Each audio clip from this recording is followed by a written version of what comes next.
In this financial awareness module, the first thing I'd really like to do is talk in simple terms about the what goes where and why on a credit union's balance sheet and income statement. Now, for people that aren't familiar with the financial statements of any financial institution, they are somewhat difficult to come to grips with, because you have to turn your own personal view upside down. If you have a deposit with a credit union, that's your asset. For the credit union, it's a liability. If you have a loan from your credit union, for you it's a liability, for the credit union it's an asset. So everything is upside down effectively. So let's just look at balance sheet and income statements in relatively simple terms. You've got a graphic that you can look at along with this as I speak. First of all, understand that a balance sheet is a little bit like a photograph. It captures one specific moment in time. That can be the end of the calendar year, an end of a quarter, but all those balances are constantly moving, so that you're taking one snapshot and capturing that picture at that point of time. And what it's capturing is, how are we obtaining our sources of funds to do what we do? And that's the liabilities and equity side. And how are we putting those funds to use? And that's the asset side of the balance sheet.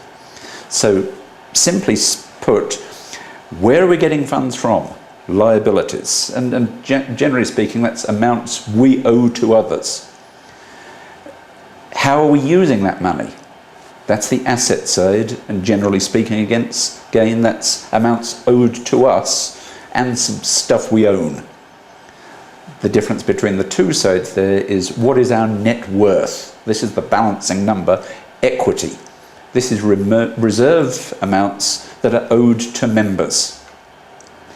The income statement, rather than the balance sheet, which is a point in time, the income statement covers a period of time. It might cover a whole year, it might cover a calendar quarter, but it's all the income received and all the expenses paid over that period of time.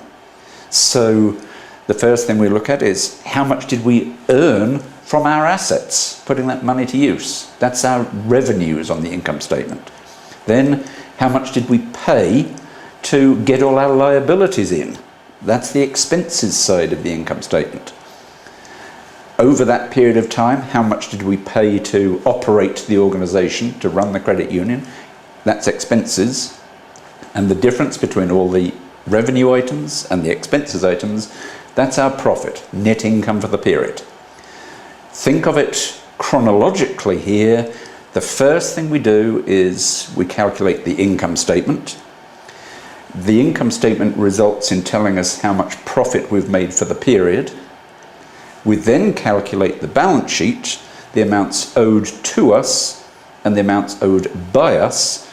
And remember that the equity amount, this is reserves owed to members, now has to be increased by the net profit that we've made during the period, because that net profit now belongs to our members.